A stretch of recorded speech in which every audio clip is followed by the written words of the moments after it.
sebagai seorang pensyarah. Oleh itu, bersama saya Nur Ismail binti Rasulullah dan Anis akan mengupas dengan lebih lanjut tentang kerjaya sebagai seorang pensyarah dalam talk ini.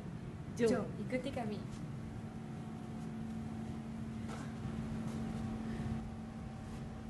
Apa itu kerjaya sebagai seorang pensyarah? Menurut Kamus Dewan Bahasa 1996, pensyarah adalah seorang yang memberi syarahan atau ceramah atau penceramah di universiti atau orang yang memberi kuliah atau pelajaran yang diberikan secara bersyarah. Terdapat 6 komponen tugas iaitu KPI sebagai seorang pensyarah.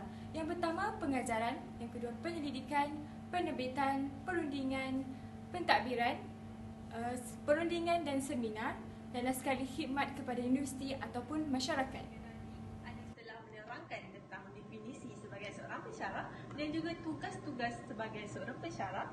Saya pula akan menerangkan tentang ciri-ciri peribadi yang diperlukan untuk menjadi seorang pensyarah. Yang pertama, pensyarah haruslah berminat dalam profesi ini. Seterusnya, mahir dalam bahasa Melayu dan juga bahasa Inggeris. Seterusnya, seseorang itu juga haruslah berpengetahuan luas tentang bidang yang diminati. Sebagai contoh, sekiranya seseorang itu berminat untuk menjadi pensyarah dalam bahagian kaunselor dan ataupun dalam bidang subjek kaunselor, maka dia haruslah berpengetahuan luas tentang bidang subjek kaunselor ini. Seterusnya, seseorang itu perlulah minat dalam membaca dan menulis bahan ilmiah. Seseorang itu juga perlulah berminat dalam menulis, membuat rujukan. Yang terakhir, seseorang itu haruslah tidak jemu untuk memberi pengajaran ataupun mengajar dan membimbing anak-anak pelajar. Tahukah anda terdapat beberapa grade kerja pensyarah mengikut jawatannya? Yang pertama, pensyarah dengan grade DS45, seterusnya pensyarah kanan dengan grade DS52, kemudian Profesor Madya dengan grade DS54 dan yang terakhir sekali dengan memegang jawatan yang tertinggi iaitu Profesor dengan grade BK7.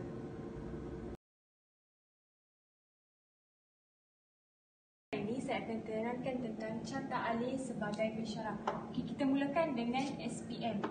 Selepas tamat SPM, sama ada anda semua akan melanjutkan pelajaran ke STPM, matrikulasi, asasi ataupun diploma. Setelah anda tamat mana-mana STPM, matrikulasi ataupun diploma ni, anda melanjutkan pelajaran untuk mendapatkan ijazah sarjana muda. Seterusnya anda perlu memohon tutor dan melanjutkan pengajian ke peringkat sarjana dan PhD, barulah anda dilantik sebagai seorang pensyarah. Ataupun anda sudah memiliki ijazah sarjana muda dan seterusnya melanjutkan pengajian ke ijazah sarjana dan memohon pensyarah, seterusnya melanjutkan pengajian ke PhD dan akhirnya anda dilantik sebagai seorang pensyarah. Okey, itu sahaja daripada saya dan terima kasih.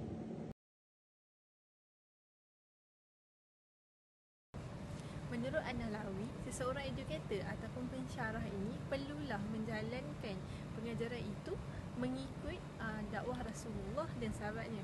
Sebagai contoh, pensyarah ini ataupun edukator perlulah mempunyai 2 qualification ataupun 2 matlamat yang penting, iaitu Rabbani pertama dalam Rabbani dalam tindakan kita, dalam mindset kita. Seterusnya yang kedua ialah ikhlas, iaitu ikhlas dalam melakukan apa-apa perkongsian ilmu kepada masyarakat dan juga pelajar. Kekurangnya, saya berharap video ini dapat memberi manfaat kepada anda semua dan mengambil input-input untuk menanam semangat untuk memilih kerjaya sebagai seorang pensyarah pada masa yang akan datang.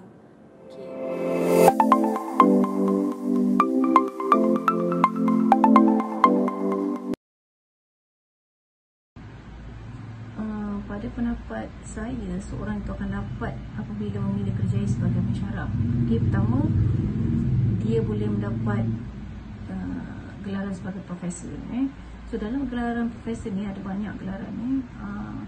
Dia Profesor Maya, kemudian dia ada jadi Profesor Pelawat, Profesor Adjun, Profesor Ulum, Profesor Emeritus, dan paling tinggi sekali adalah Profesor Diraja ataupun in English Royal Professor. Wow, that is rasanya ramai orang nak professorship tu. Selain daripada itu, kita boleh menjadi menjadi pakar perunding kerana kita expert ataupun kita buat kajian dalam bidang yang kita buat selama berpuluh-puluh tahun ya. Jadinya kita boleh jadi pakar perunding. Ketiga, kita boleh jadi specialist, okay, pakar specialist, ataupun kita boleh jadi consultant atau consultant dari segi macam instructor, okay? Kita boleh jadi instructor, kita boleh jadi consultant, specialist.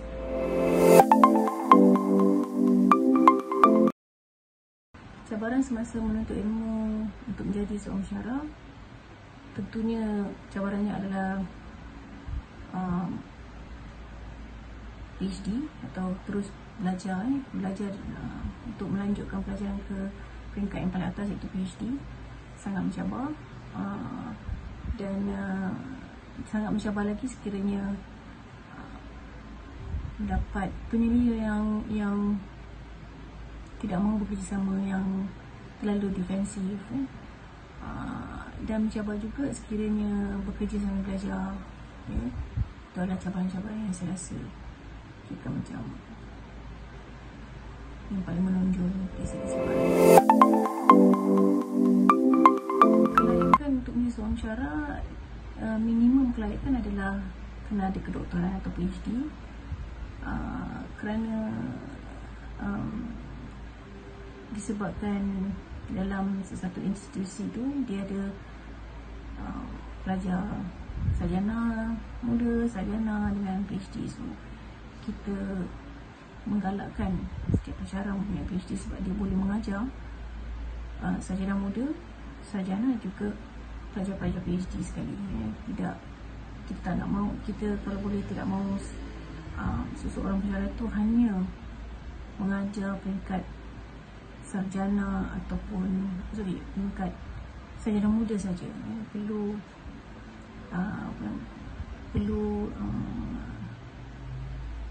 ada atau menyebut cabaran untuk mengajar pelajar di peringkat atasan lagi, iaitu seperti master ataupun PhD.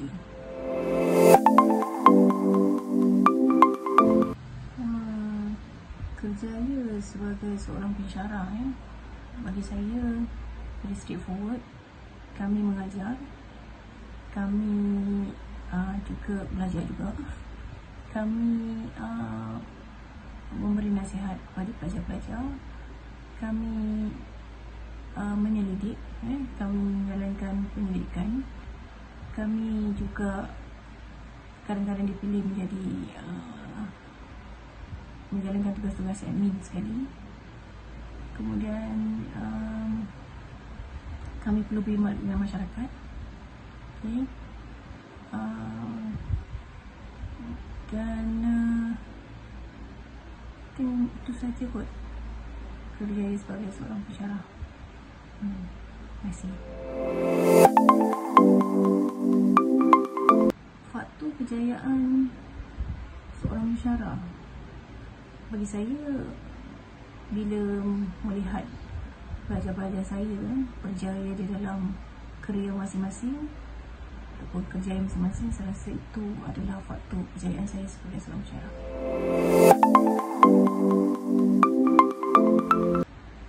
Hurai sedikit tentang etika dan nilai pensyarah. Okay.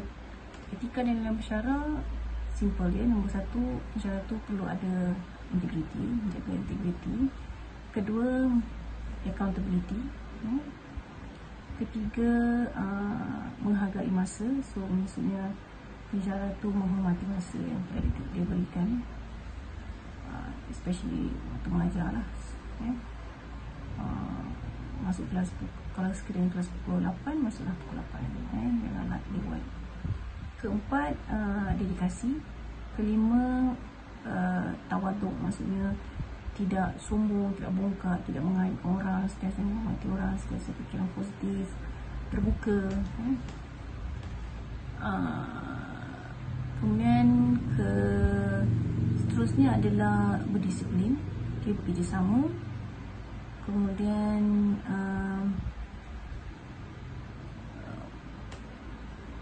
sentiasa ingin menambah baikkan diri, menambah baik diri, ataupun kita panggil menambah baikkan berterusan, maksudnya menghadiri kursus-kursus untuk memperbaiki diri sendiri kan. Contoh macam saya mengajar subjek advertising, jadi saya perlu menambah baikkan diri saya dengan stigma yang sering dikaitkan dengan kerja seorang pensyarah. Stigma, kalau you rapat dengan pensyarah, you dapat good grades, ataupun belajar PhD semata-mata nak jadi pensyarah. Ada je orang ambil PhD tak nak jadi pensyarah, tapi ada je orang cakap perkara begitu. Ataupun another stigma is pensyarah-pensyarah ni kira macam, taklah, bagi saya itu je lah kot. Dua tu, satu,